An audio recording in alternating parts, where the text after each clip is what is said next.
A few bits of business. First of all, I should introduce myself. I'm Sean Whitby. I'm Director of Special Collections here at Syracuse University Library, and I'm also the Treasurer of Syracuse University Library Associates, who is sponsoring today's talk.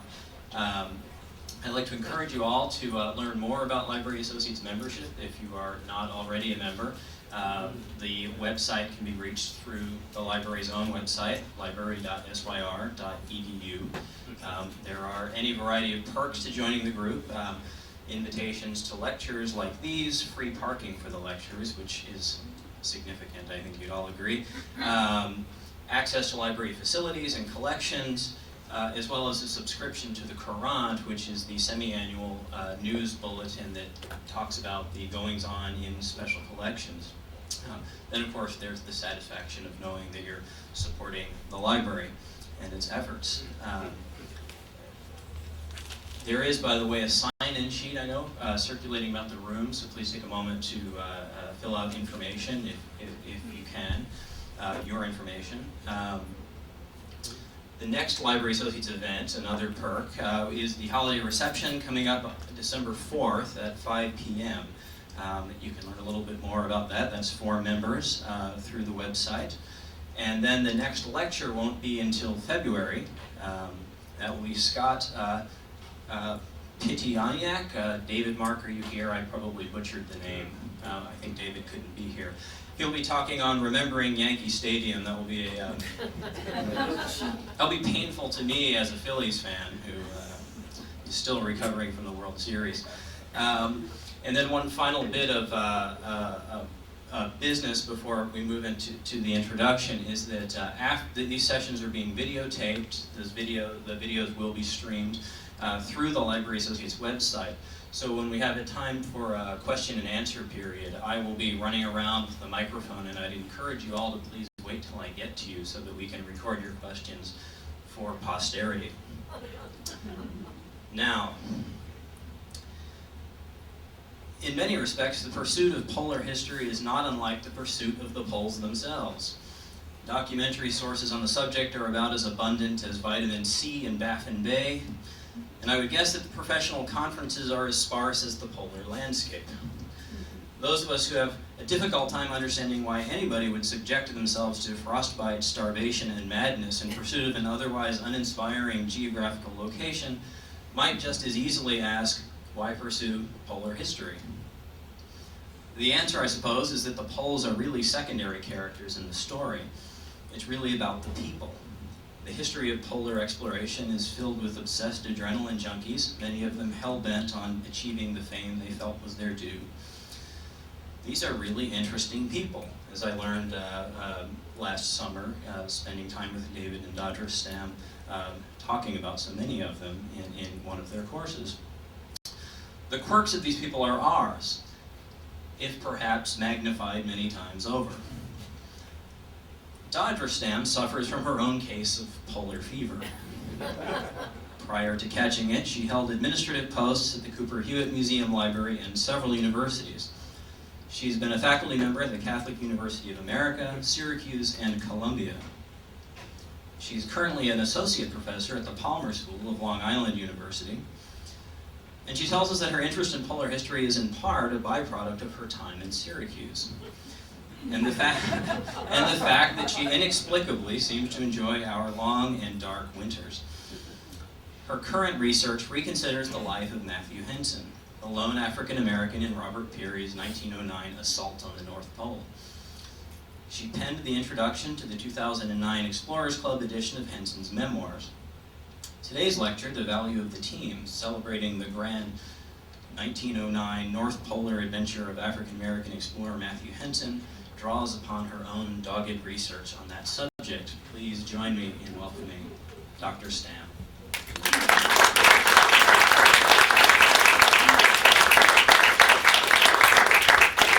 Thank you, Sean. Dogged research, indeed. My goodness. We won't have any more of that today. It's my purpose today to share with you my enthusiasm for one of the most appealing of polar explorers, there were some wonderful people, there were some awful people who pursued the poles, and Matthew Henson is really one of the most admirable and likable, and I do hope that by the end of our little time here today, you will share my positive opinion of this very interesting person who received little due and recognition in his own life. You can't hear me? Okay. Let's see, Richard assured me that if I unmuted, I would be audible.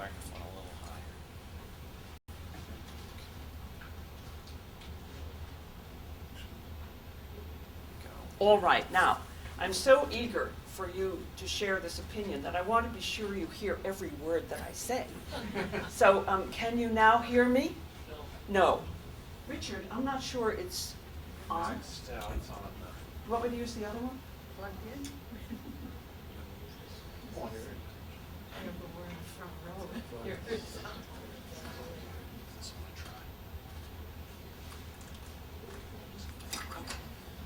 Let's try this. How about that? Is that better? I feel like a chanteuse, right? But I will not break into song. All right. Matthew Henson. Well, you might ask why the Library Associates is having a session on polar exploration beside the ready availability of the speaker. And you also might wonder why this year and not some other year. How could we have ignored this wonderful subject all of these years? Well, there are answers, reasonable answers to that. 2009 is the 100th year celebration of Admiral Puri's venture to the North Pole.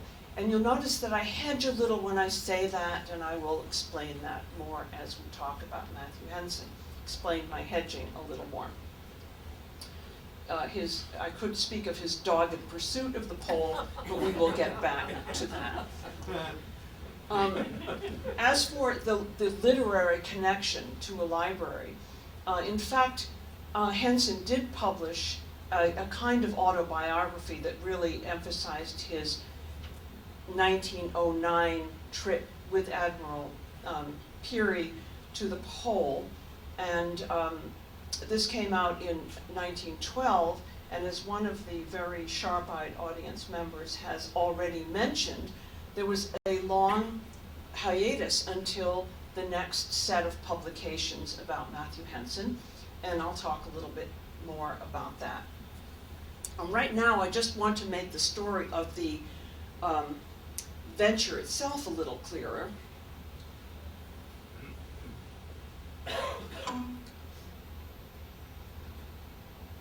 And I think I can do it best this way. Yes, he was so fancy, so fancy.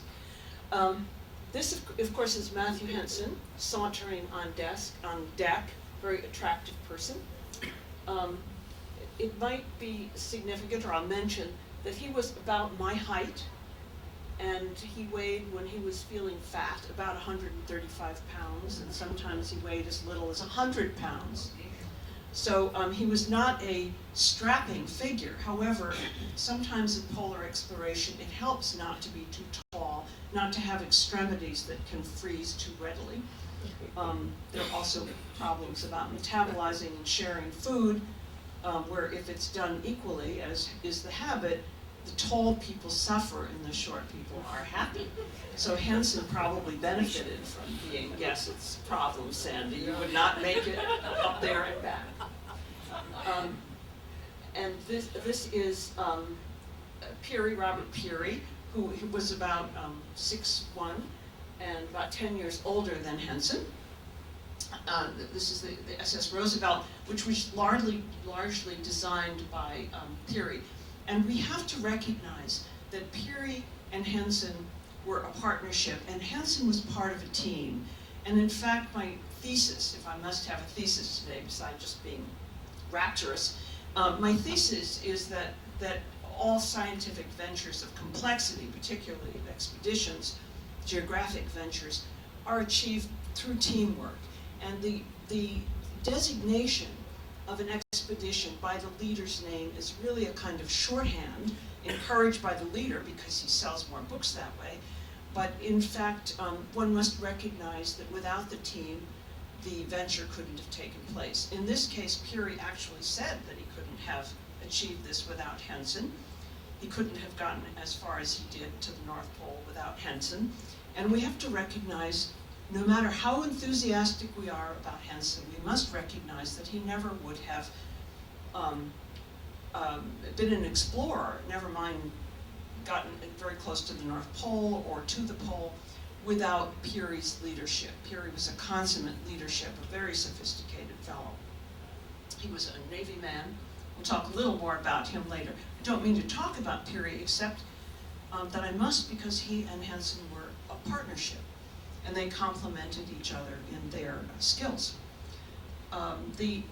Their trip, as you probably remember from childhood, was to the North Pole, and they basically traveled north of Canada, really through Greenland and Ellesmere Island, and then to the pole. But that's too simple a story. This is a little more fleshed out. From Ellesmere Island, they traveled to 90 degrees north. And you notice that there are little flags on the way, and those represent supply teams. And the way they did this was to have several teams, I believe it's 5 here, head toward the north, and they were headed by different people in the party, and they would supply a base. So then Puri came dashing along with Henson and his 4 Inuit and some of the supply people. Then he could come dashing through and didn't have to carry supplies until the last about 400 miles here. So he could just use those supplies, and then when he came back, the supplies were laid for him. So all of that teamwork was necessary in order to make this achievement possible. And we always have to remember that they were dealing in the most miserable circumstances. This was April. April is not yet very light. They can't do this later in the year because there'll be too much melting, and they'll keep falling through the ice. This is all ice, of course. There's no land at the North Pole. They can't do it earlier because it's too dark and too difficult. So there's a small window of opportunity, but it's still a miserable time. And it's sometimes cold, and that's good because the ice is hard and the dogs can sail right along.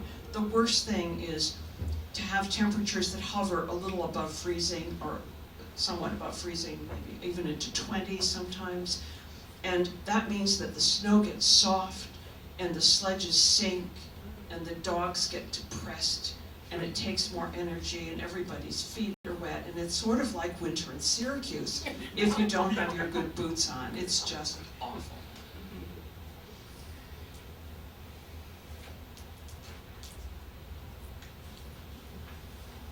Now, the achievement as we know it is this, that Puri, accompanied by Henson and 4 Inuit, or Eskimos. I should say that at the time, Eskimo was the preferred term. Now, some Eskimo groups prefer to be called Inuit, but not all. So the terminology is fraught, and I mean no disrespect to those Eskimos who prefer to be called Inuit, so I hedge a little bit on this terminology, but the documents all use the word Eskimo. Actually, they use the French ending, so it's even more complicated because it was north of Quebec. I don't know if that's a logical statement, but you understand what I mean. Okay, so anyway, they claimed victory in April 1909, and there was a difficulty, though, and that is that Puri, as a scientist, kept quite good notes always of his discoveries and his observations. But when he got to the pole, during those last few days, there were lacunae in the diary. And later, when he got back, he filled them in. Well, that's not really the way a scientist works. Isn't that true, Don? No one would pass Chemistry 1 by filling in the notes later, knowing what the outcome should be. So this really wasn't completely kosher as science goes, but this is what happened with Puri and with another person we'll hear about soon. So we're not sure he got to the North Pole. Most people say he got as close as anyone ever had gotten. He got close enough because the ice is shifting, and because the readings are hard to take because if you're on the ice, you're above sea level, and that distorts the readings with a sextant, and also is miserably cold, and when people are in the cold, they tend to get depressed, and their brains work a little bit less efficiently, and sometimes not all that coherently. So this happens with mountain climbers. You know, they get halfway up and they take off their jackets because it seems like a good thing to do. So we don't really know why Puri didn't fill that information in, and at the time he got there, he didn't really say, oh, we're here, we're here, we're here. Of course, there's nothing at the pole, it's just more flat ice. But he did build a little hummock and pretended that was the pole, and put a flag on top, and said, this belongs to the United States. It was said that, that was another explorer, but it was said that an explorer said to Teddy Roosevelt, I dedicate the pole to you. This was Puri, wasn't it, David? Puri said to Roosevelt, I present to you on behalf of the people of the United States the North Pole. And he said, I haven't the foggiest idea of what to do with it. So, you do wonder really about this. But with it came the promise of fame, and Puri always wanted to be famous. He, like many explorers, was born into the middle class, and what we'd say in the United States would be upper middle class. The English would sort of say middle class. And the family fortune slipped some when his father died, and he promised his mother that they would be famous and economically safe again. And this is often a motivation for explorers. It enables them, in a way, to skip the class system, and through fame and other things to have a more elevated social position, and also to sell a few books and sometimes make some money, although Puri never really made a lot of money. But we could hear a little of this in his own voice, and I thought you would like to hear that because it tells us something about the manner of the man. This is really a history of the North Pole exploration. It's a tiny bit long, but I think it sums up the history pretty well. And then we get back to Henson. That's the good part. Meanwhile, we deal with Puri. Puri is admirable. I have to keep saying he is. But he's not that likable. Oops. Why is that not going forward? Here. Okay. Why is it going forward? It's the left, right? Oh, unless you do the right? Okay. No. Okay. Okay. Thank you. So I have to do this on the table. All right. This is in Robert E. Puri's own voice.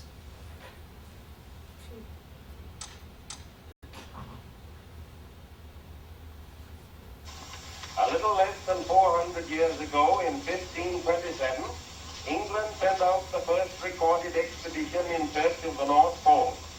80 years later, in 1607, Henry Hudson made his historic voyage. From that time on, for 275 years, Great Britain held the record, slowly pushing the reading up to 83 degrees 20 minutes north latitude. Then, in 1882, the lead came to the United States. 13 years later, Norway went to the front, and in 1900, a member of the Royal House of Italy, the Duke of the Abruzzi, grasped the blue ribbon. 6 years later, the United States took the lead again with a record of 87 degrees 6 minutes. So matters stood in the spring of 1908, when the Periodic Club of New York City was sitting out its last North Polar expedition. The avowed object which this club placed before itself was the attainment of the North Pole for the prestige and honor of the United States of America. The work divided itself into two parts. First, the driving of a specially constructed ship to a point within striking distance of the pole, and then the projection of a sledge party from the ship across the ice of the polar sea to the pole itself. problem was the negotiation of the 413 miles of icy chaos extending from Cape Columbia, the northernmost point of all North American land, to the pole.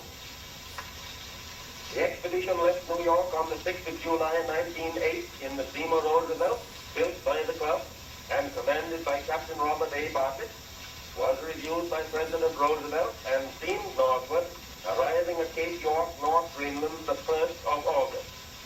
Eskimos, dogs, furs, and so forth were obtained in the Eskimo country, and on the 18th of August, the Roosevelt steamed north through the narrow, ice-encumbered channels forming the American gateway to the pole.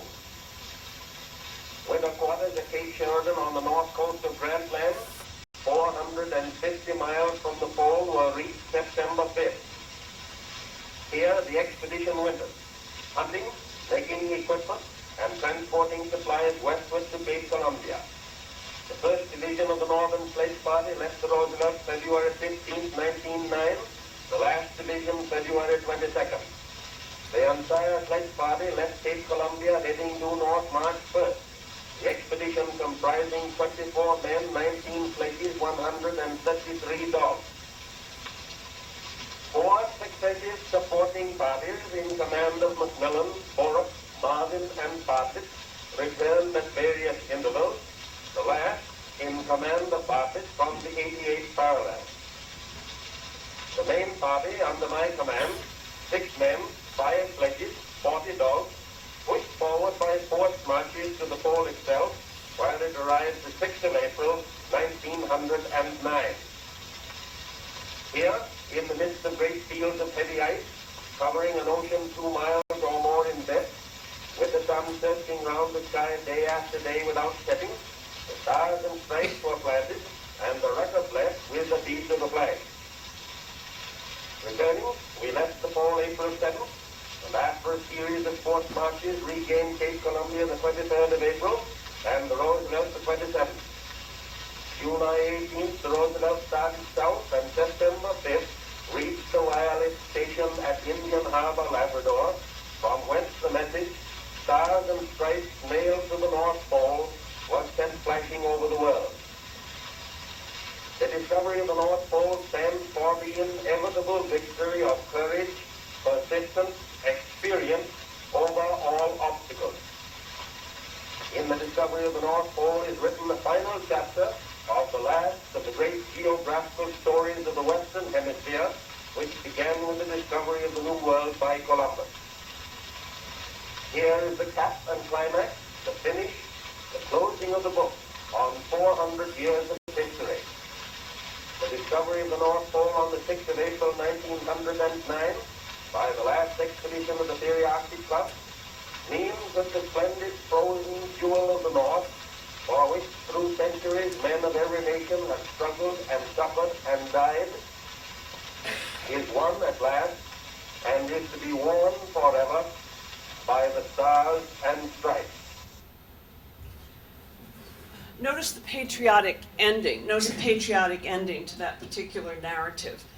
And you'll see it in many representations as well.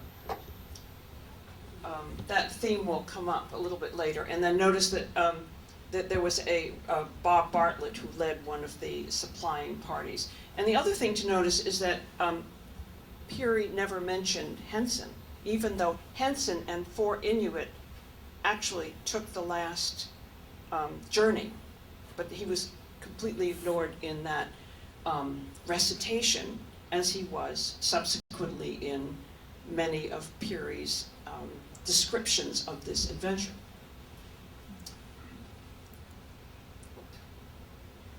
To do this on the table. Come on. Should we bring that down? Yes. Okay, there we are. All right, there we are. This is the hummock that Puri had the Inuit build for him, and there's an American flag and a flag from his fraternity at Bowdoin. He sounds very British, but he was born in Pennsylvania and went to Bowdoin, where he majored in engineering, and his mother moved with him, and he lived with his mother in town. And he didn't get along very well, as he reported, with the other fellows. There was something about him, he realized, that people didn't really like a whole lot. But he was very good at organizing events, and the only really happy memories he has of Bowdoin are of his fraternity, for which he was the organizer, and I think he had some other function. And so he always took his Bowdoin flag when he was on the field. Now, just a little more about Puri, and then we could get off that story. I mentioned that he was trained as an engineer, and he was very ingenious about solving technical problems. He was, you see words like relentless drive and unwavering focus and so forth. He virtually ignored pain. He broke his leg very, very painfully in 6 places at one point and refused to come back. He was in the Arctic for about 20 years. And he came back and forth, but he was there most of the time. He just came back to get money in New York, and then he'd go back, and then get back to maybe change a ship or earn a little money, and then go back to the Arctic. And even though he suffered terribly and lost eventually 9 of his 10 toes in another little venture up there, and in the end he had to be carried to the pole in a kind of box on a sledge. He nonetheless persevered, and he was in terrible pain for much of his life. But it didn't matter. Getting to the pole is what really mattered.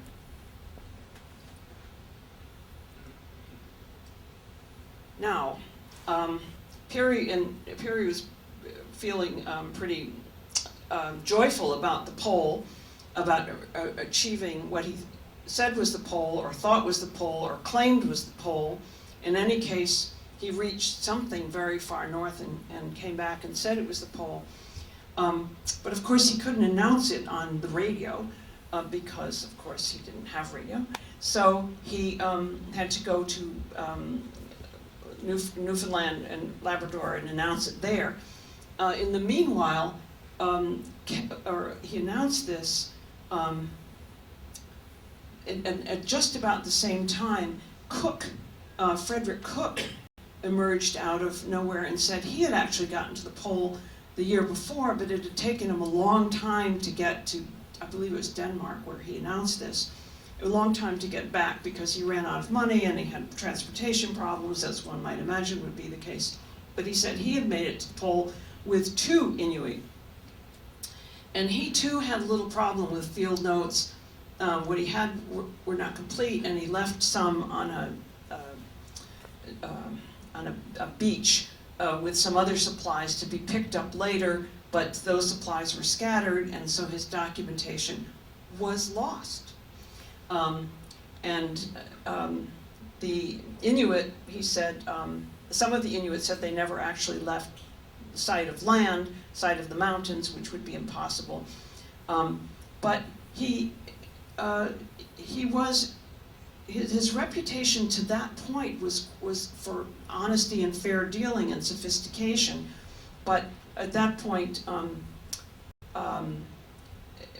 Puri took after him, and Puri knew all of the wealthy people. He knew society. The Puri Arctic Club was made up of rich people who funded his expedition and wanted him to be the first, so that their little Puri Arctic Club would emerge as such an important force in American history and American science. And so they just did everything they could to damage his reputation. We don't know whether he made it to the pole. It looks doubtful, looks quite doubtful.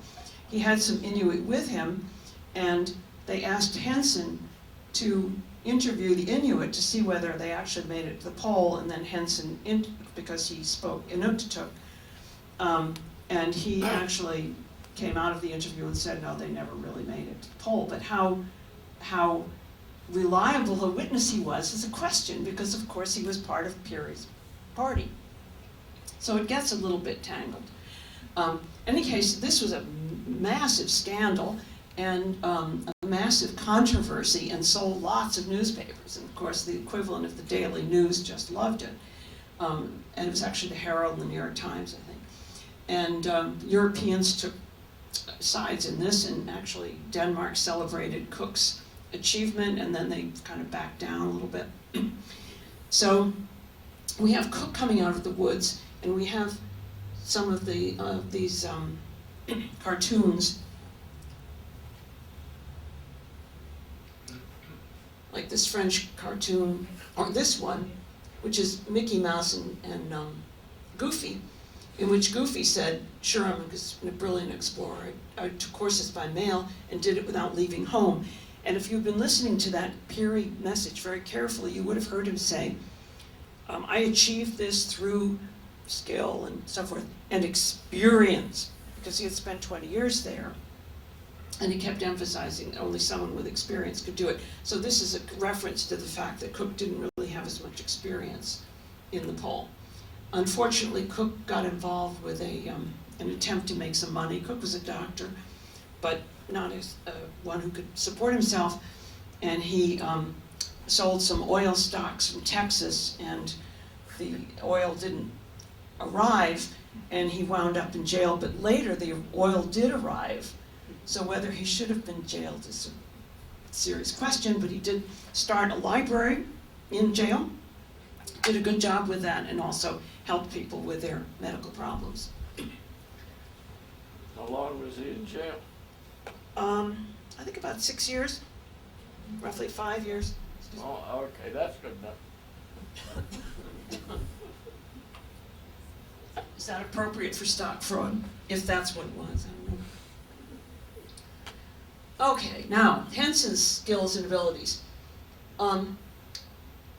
He could handle dogs like nobody else in Puri's party except the Inuit. And he could build igloos, and he learned to speak Inuktitut, which is the pretty much common language of most Inuit bands. And he could build houses and soldering and so forth. And he had learned these in his early life, and I'll outline that a little bit later. He had been to sea. He was very loyal, and this was a very important quality. He was with Puri for 23 years in all. He followed him for 23 years without complaining, without questioning. It's an amazing bond. Now, how did he learn all of these things? Well, some of them in his early life, but others he learned from living with the Inuit. When he went to Greenland, basically Greenland most of that time with Puri, Puri and the others lived in a kind of portable bungalow type house. And Henson lived there some of the time, but he found it much more comfortable to live with the Inuit themselves, who really appreciated him. And when they first met him, they thought he was one of theirs because his skin had the same tonality. And he was known by the Inuit as the kind one. Now, I don't know how kind he was, but relative to the rest of Puri's party, he probably emerged as pretty kind. And he had a lot of native skills, native curiosity, and was willing to try everything, and had good hand skills. So he learned very early how to fix sledges, or sledges, and how to repair all sorts of other equipment. And then he could carry out some of Puri's designs and Puri's improvements on that equipment.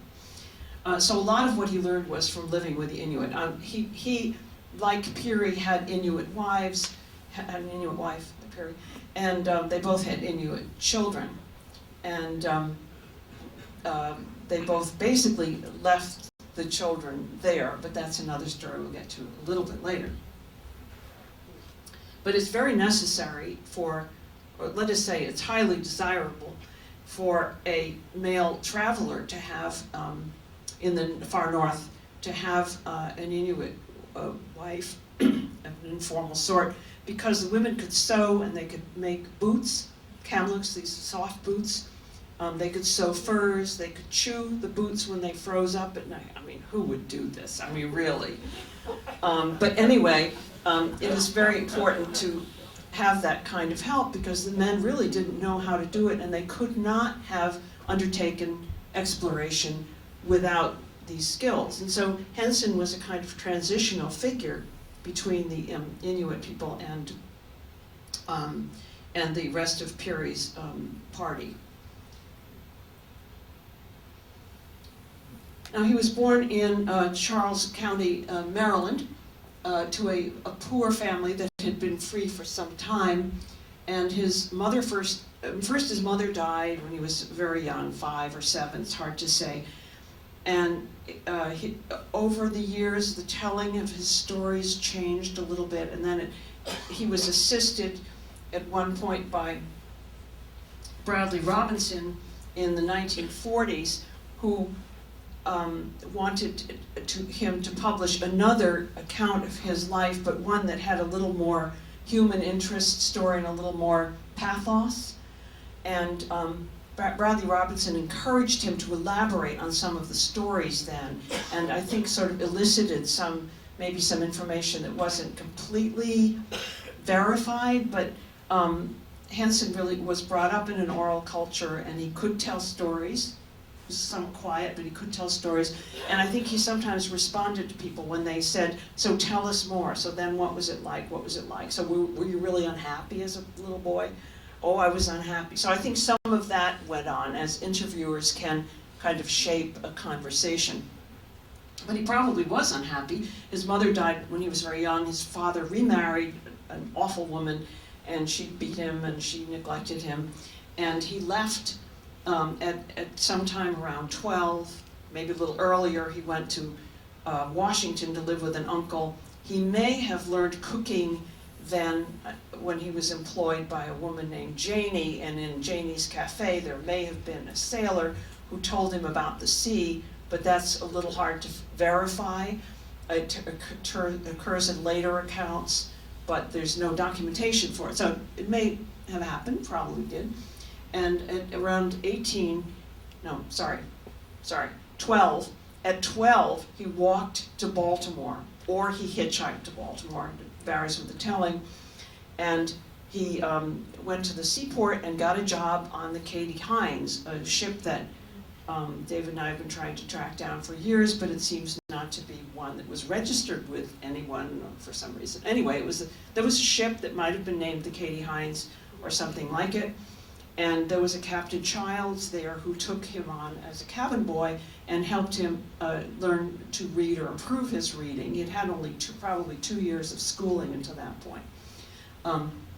And so that worked until he was 18, and then Captain Childs died, and Henson left the sea, his work as a seaman, probably because he was unhappy about some prejudice he had encountered.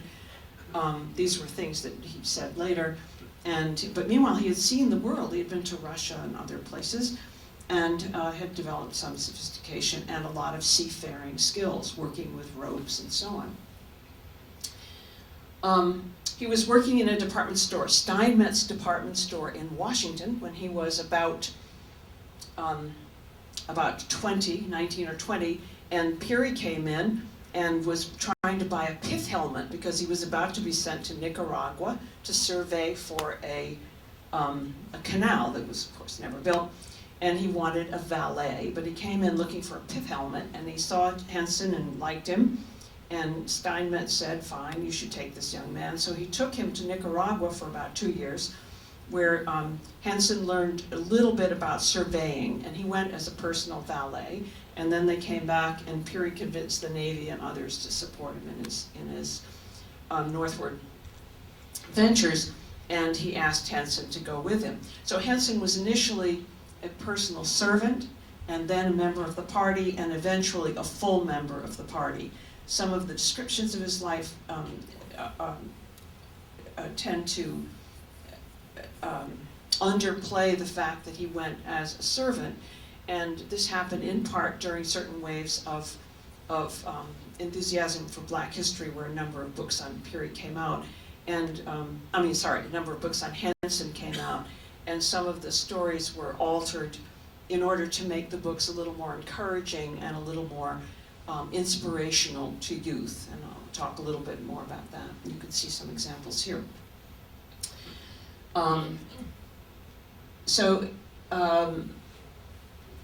He spent, as I mentioned, 23 years with Puri, and then there was the Great March to the North Pole. All that time Puri had been trying to get the North Pole, but it never quite worked, and he had other adventures. He brought those meteorites to the American Museum of Natural History. You all seen the meteorites there? And you probably didn't know that Henson had touched those meteorites. I bet you didn't know that. And Puri discovered that the Inuit had metal. So he said, where do you get your metal? And they said, there are some meteorites, or whatever they called them. They called the woman, the dog, and the tent, up on the hill. And so Puri said, oh, well, I guess I'll take those back to New York and sell them to the American Museum of Natural History, which he did, having no title or anything to that. So that took away the Inuits' only source of metal for a few years.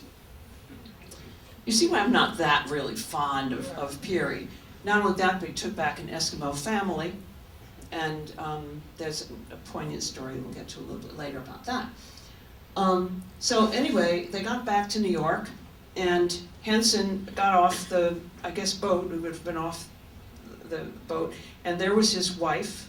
He actually had another wife earlier, but her affections had been directed elsewhere during his absence. So he had another wife, Lucy, who worked in a bank, and there she was, and her first words were, and this, I'm making up this interview, but got off the boat supposedly, and she was there, and she said, guess what, I quit my job because we're going to be rich. And he said, you know, honey, maybe not. It didn't work out very well. Puri basically dropped him, and Puri went on to lecture and publish and make as much money as he could from the fame of reaching the North Pole, which he claimed he had done. And Henson was left jobless, and first he got a job parking cars in Harlem, and then his friends eventually got him a job as a messenger in the U.S. Customs House. And he did that for many years until his retirement at age 70. But he was a little bit bitter about that. When he first came back, he was welcomed by the black community. He had, within a few years, he had an honorary degree from Howard and another one from Morgan State, and a group in Chicago gave him a watch, and he received some other recognition. He tried a lecture tour, but he was not a trained orator, and the crowds were not sympathetic to him at all. He couldn't project. He was very shy. He said he would rather face a polar bear than a microphone. And he went across the country, and it was a disaster. Some people, some reviewers, the Chicago Defender, which is a black newspaper, said he had an interesting tale to tell and a sweet manner, but basically they couldn't hear him beyond the second row, and it just wasn't his forte. He had been a photographer, actually, he could do anything. Henson could do anything. He'd done some photography for Puri, not very artful, but it was good documentary photography. And he had kept some of the plates, and he used those in his lecture, but Puri was very angry with that, because normally one turns over all of the documentation to the expedition leader, who then exploits it. That's the tradition. And so Henson had kept these plates, and so it might be the reason that Puri dropped him. It's hard to say why, but in any case, the two met only 2 more times in the course of their lives, which lasted for many decades afterward. So he was basically first impoverished, and then he had this work as a messenger. His wife had been a banker, a sophisticated woman, and they managed to live in the Dunbar apartments in Harlem, which were a rather pleasant place to live in their latter years. And I once tracked down a college classmate of mine, whose mother had grown up in the Dunbar apartment. So I keep getting close, but I don't get, that's about as close as I can get to Henson. But he had a rather pleasant life later, and toward the end of his life, he did receive other kinds of recognition. One thing was to be elected to the Explorers Club in New York as early as 1937, and the people in the Explorers Club, which included some of Puri's henchmen, recognized that he really was important to the expedition. They also made a member one of the Inuit, but he never could come to meetings. But Henson could come from Harlem to the meetings, and they provide him with a little bit of money from time to time when he had medical problems and so forth. And I've been through the records of the Explorers Club, and he always contributed to the collation fund and made other little contributions when he could. But they gave him a couple of $1,000 in all. This is an edition of his autobiography, which was put out for the Explorers Club this year, and this is the one to which I've written an extensive introduction. And we see he died in 1955. And toward the end of his life, Black history had come to the fore in a couple of waves. First in the 40s, and with the end of World War II, there was some recognition of Black contribution to national pride. And then again in the late 70s and 80s, and then in the some part of the 90s and early 2000. During each of those waves, we see a spate of children's books about Henson, and it correlates very neatly with those periods of Black history, modern Black history. His book, The Negro Explorer at the North Pole, was an attempt really to make some money. The poor guy was really hard up. And he said that he and his wife were writing a book. And this is a first edition of that book. And it was printed in a very small edition, maybe as small as 400 copies, or maybe larger, we're not really sure, but small. It did have a dust jacket of a simple sort, but my copy did not come with one. And there's some mystery about the writing of that book, because Henson was not, Henson's literary skills were not really developed, but he could write. We know that we have about 5 documents that we know came from his hand before he married the very accomplished Lucy Ross in later life. So we know that he could write, even though Puri's daughter, Marie, said he was a virtual illiterate. Really wasn't so, and we also have evidence of messages that Puri gave to him, and a few bits of response on his part. So we know he can read and write, but that isn't the same as writing a work of an autobiography or work of describing an expedition. So very probably he had some help, and it may have been from his wife. He may have dictated. My instinct is that he probably dictated the book. It sounds very straightforward and rather simple and factual and unelaborated. And it's possible that his wife did that. But every once in a while there's a Shakespearean reference, just drops in like a cold stone, and you just have a feeling that someone else had a hand in that book, even though his publisher was sympathetic to its being in the raw. But we have to remember that Puri did also a book, of course. He did several, but he did one on his North Pole adventures, and it was actually ghostwritten by the same publisher that produced Henson's book. So it's possible that that ghostwriter had a hand in it, although there are no records indicating that to be the case. So whether this is really Henson's own language is somewhat in doubt. But I think it's his storytelling style. He's very careful never to offend and always to praise Puri in particular.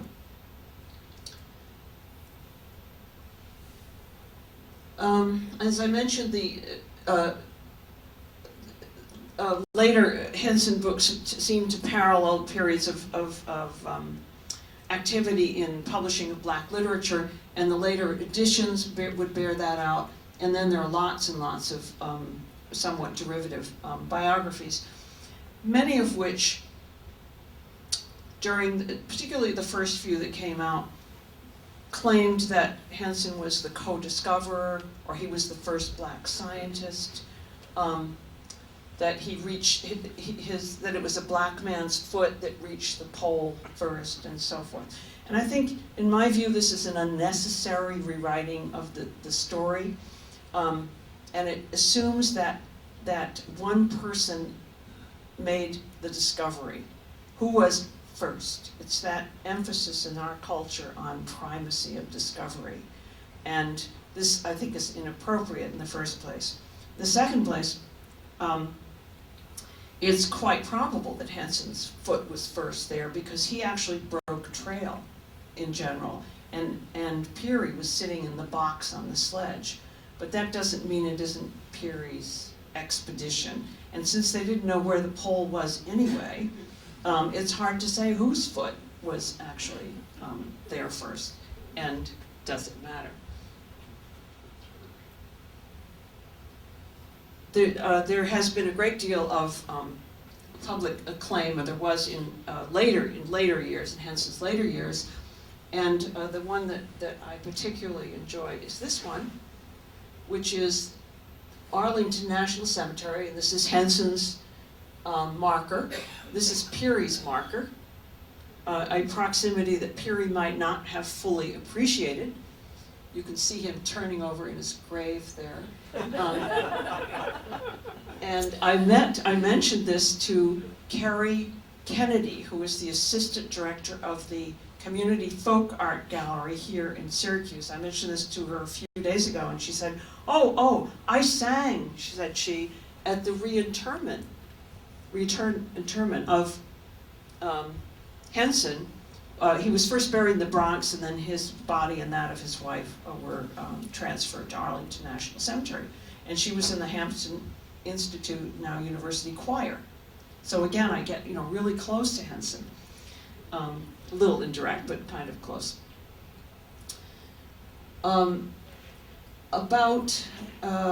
This is, of course, Eisenhower and Henson in later life.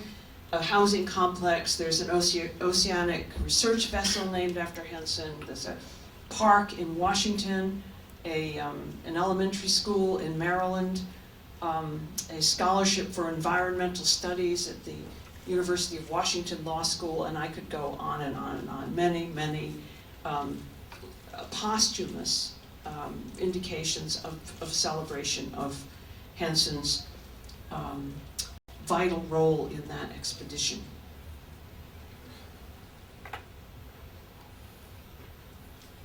One little side story about this. At the reinterment, and right along about that period, there was then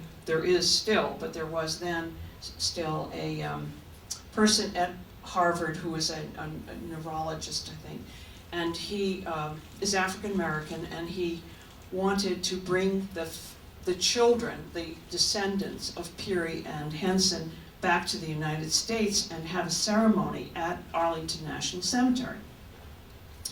And of course the children, the descendants, were happy to come, and Henson's descendants, who are still identifiable and still kind of active, they came and they were greeted enthusiastically by Henson's Henson's collateral descendants. The only child he had was the one in, or at least one.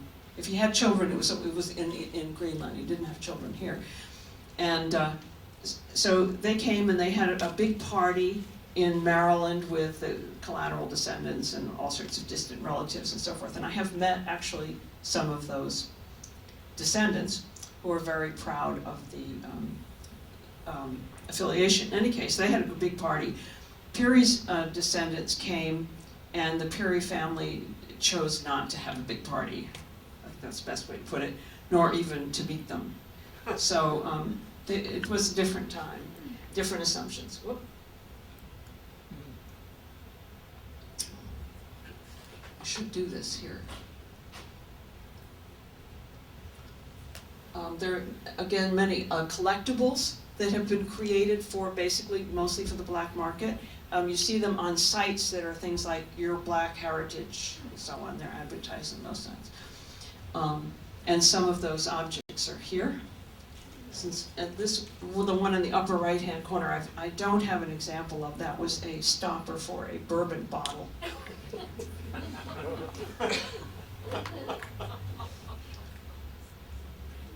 And many children like to draw Henson, and there are always contests of having to do with Henson art, and there's some wonderful murals around Washington with Henson in them, and a play, and a movie called Glory and Honor, in which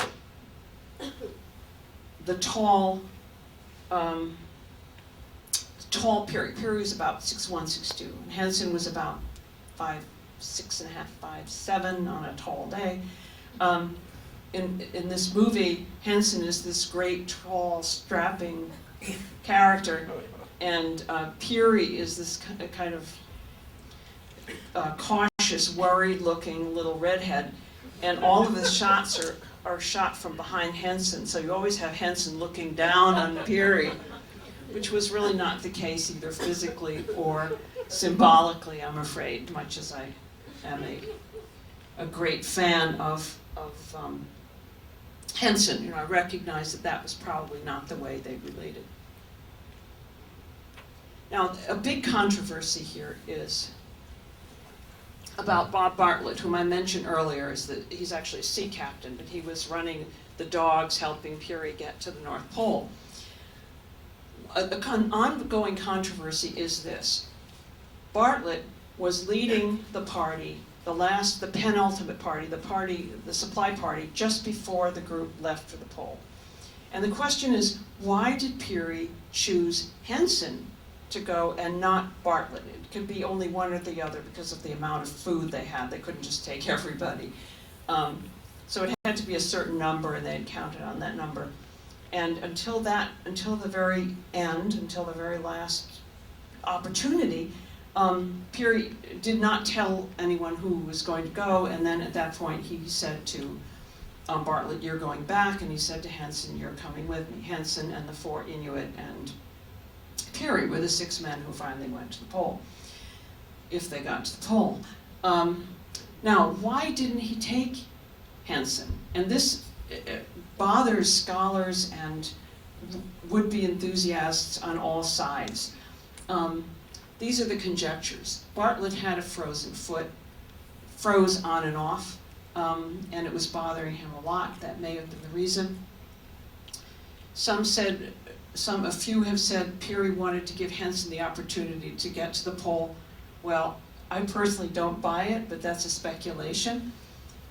Henson had superior abilities on the trail. He could mark the trail, he could run the dogs, he could fix the sledges, and so forth. Bob Bartlett was really good as a sea captain. Puri did say at one point that he couldn't send Henson back because he wouldn't have had the mental capacity, I think he called it I think it was the racial capacity, he used the word racial, to lead those men back to the camp safely. It was kind of well, it wasn't an astonishing thing to say at the time, but that is one of the reasons he gave. And then Bartlett was not a U.S. citizen. He was actually from Newfoundland, which was actually part of Britain at the time, although later was part of Canada. But at the time, he was really a British citizen. And there was a greatly important element of nationalism involved in these ventures, because the rewards came from, in part, the Navy, from a lifelong pension of equivalent of $150,000 to Puri and so forth. So he wanted this to be a U.S. venture. So that may have been the reason. And another reason is that Bartlett could use the sextant. He could really use the sextant. It's very doubtful that Henson could, although in later years he said, I learned some navigation. And some people thought he didn't really know what that meant. And in this little figurine, this fully manipulable action figure, there is a sextant supplied. And that's a little interesting bit of interpretation.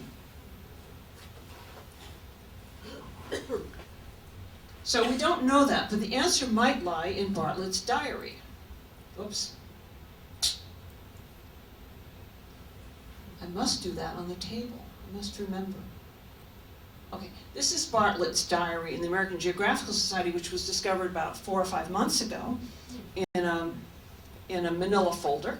And someone said to us, well, someone who is connected with the AGS said, well, I guess this probably would interest you, I don't know. So he opened the folder and put it on the table, and I nearly jumped through the roof, and he's now given me permission to publish this thing. So my research assistant is transcribing it bit by bit, so I'm getting the story. She doesn't do the pages in sequence for reasons that are not clear to me.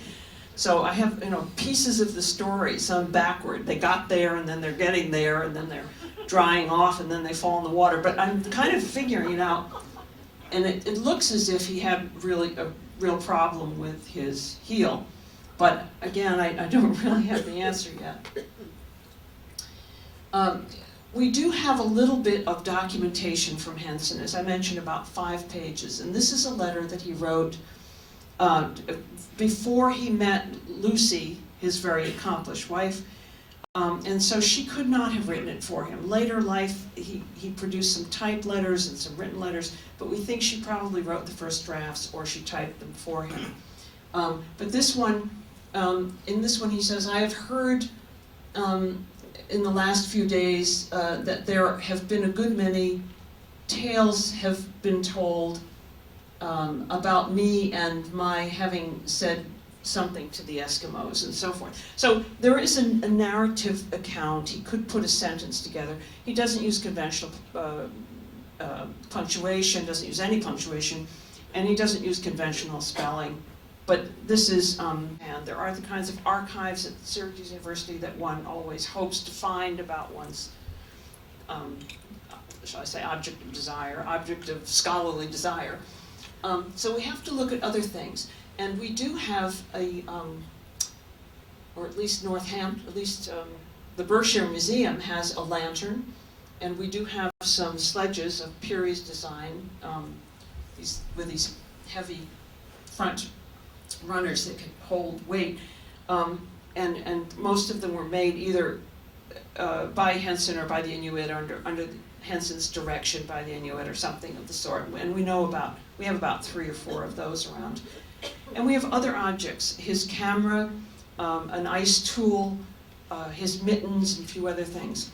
So the question I really am going to ask you for help with is this: how does one interpret from objects something about the user of those objects? And this gets you into material culture theory, and art historians, some art historians have told me that this is the way to go, and I should look at more material culture theory, but I can't seem to find the theory there. I find some examples of interpreting tables and so forth, and learning about the owners of the tables or the makers of the tables, but it doesn't so far amount to a kind of transferable theory for me. So I would be grateful for any insights or any suggestions you can give me about how one could look at something from his hand, from his manufacture, from his use, and draw from that more information about, or at least more speculation about the level of his achievement and the level of his ingenuity and something about his personality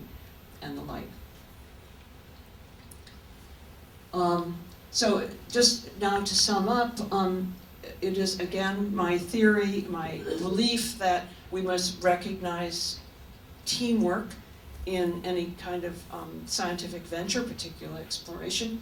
And Henson is an example of someone who is a vital member of the team. The event would not have happened without him, and yet his recognition was long coming, mostly posthumous. And I think now we are generally reaching a more sophisticated understanding of how science progresses, although when the Nobel Prizes come around every year, I wonder, because then again we're trying to find a person or a name to attach to that venture, and the other people in the lab presumably don't get much more than a good party out of it. And finally, that even among, a point I want to make is that Henson's skills were ideal for what Puri needed at that time: bravery, flexibility, ingenuity, wonderful manual skills and dexterity, and a kind of what we now call engineering tendency. And when one considers that Henson grew up, and I've underplayed this somewhat, at a time when, first of all, he was facing tremendous poverty. He had nothing.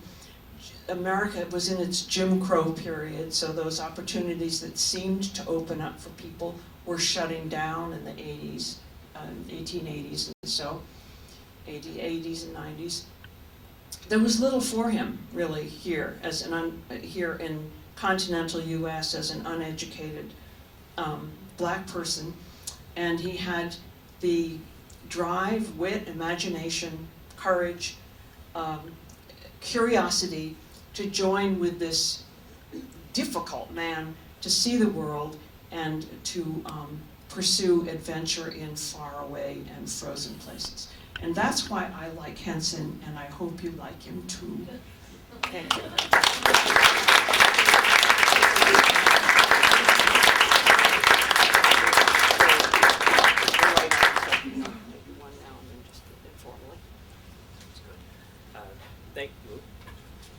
Thank you all for coming. We have a little bit of time for questions for Deirdre.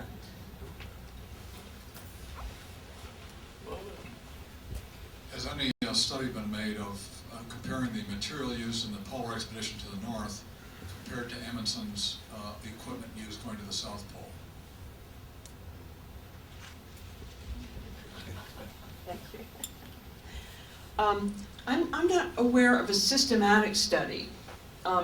People are always comparing the equipment that Amundsen took. Amundsen was a successful venture to the South Pole with the material that Scott took at just the same time. And Scott was the one who died in the tent with the others, with the other British people.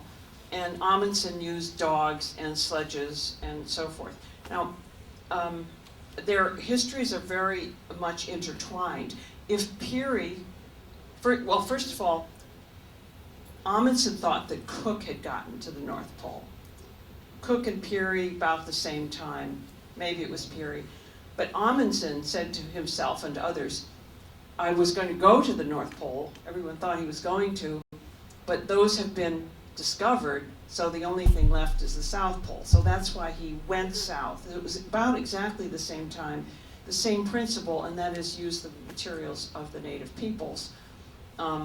But Puri had this 20 years of experience there, and he had adapted a lot of material like sledges and the like for the Arctic, which is a little different from Antarctic usage.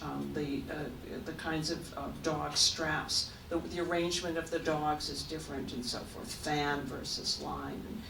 But I haven't seen a systematic, and that's a good idea, thank you. That's next year. That's my next sabbatical. Thank you very much. What was the relationship, a little more about the relationship, tell a little more about the relationship of Puri and Henson? You said they had a falling out or something. What? Yes, well, when they came back to the United States, Puri was advertising his book and giving lectures and trying to get a pension. And he was working with the movers and shakers, socially prominent people, wealthy people, to make this happen. And then he engineered several big celebratory dinners in New York and across the country. And he cut communications off with Henson at that point. Henson did receive a little bit of money, maybe $600, from having served on the expedition. And all the other people on the expedition received it also, so there was no particular honor in that. And Puri's family said that Henson was always looking for money. When Henson came back, he had a frozen eye, and it was thawed, but it had been injured. And it was Dr. Cook who took Henson in, gave him housing, and fixed up his eye. But basically there was no communication between them, except for this. This book has an introduction and a forward. The forward is by Puri, the introduction's by Booker T. Washington.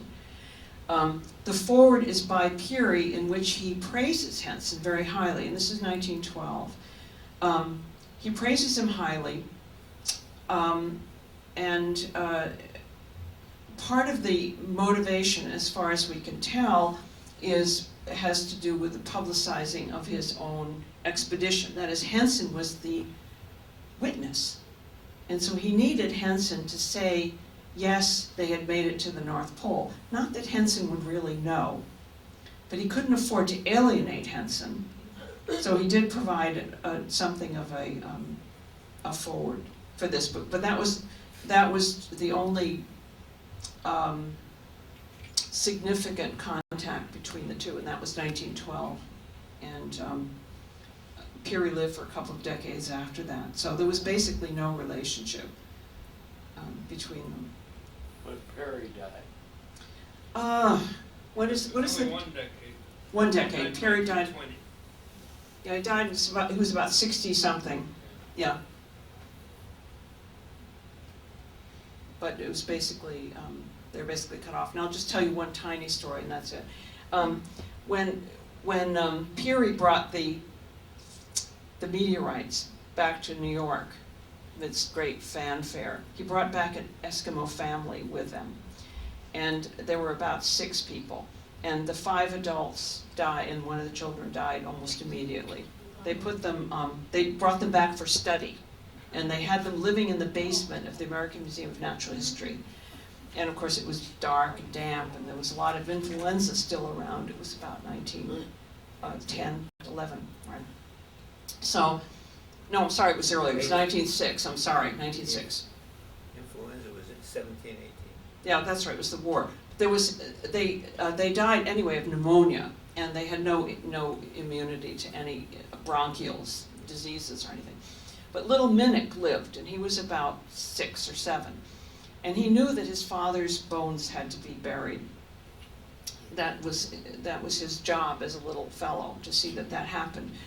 So after they all died, the officials of by that time Puri had gone back. Puri, the family wanted to go back to Greenland, but Puri said, well, he was terribly sorry he couldn't take them on the next ship because it was full, but he'd take them later. Of course, by then they died, except for little Minnick. And so they took little Minnick out at night in the garden of the American Museum of Natural History. You can see it today.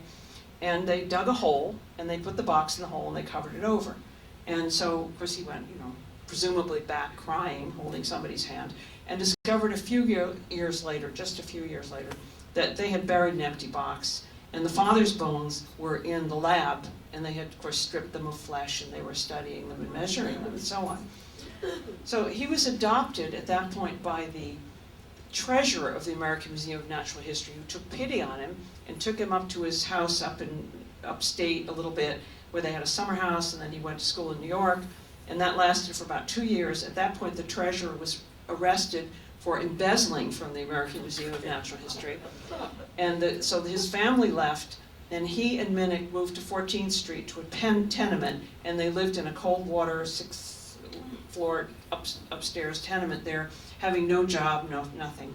And they lived there for, I don't know, a year or 2, and then Minnick began trying to get north, and he'd go a little way, once went north and discovered he could hardly speak the language, he had the wrong boots, and it wasn't working, and he came back, and then he tried again, and he died in a logging camp at the age of 23 in New Hampshire.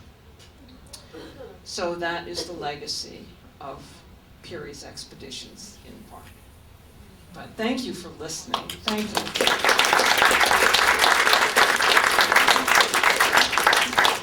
Thank you all for coming. Deirdre did bring, looks like a selection of Hensonalia. I'm sure she wouldn't mind if people poke around for a few minutes. And also, just as a reminder, the next lecture is February 18th, Remembering Yankee Stadium. And thank you again to Deirdre for a very interesting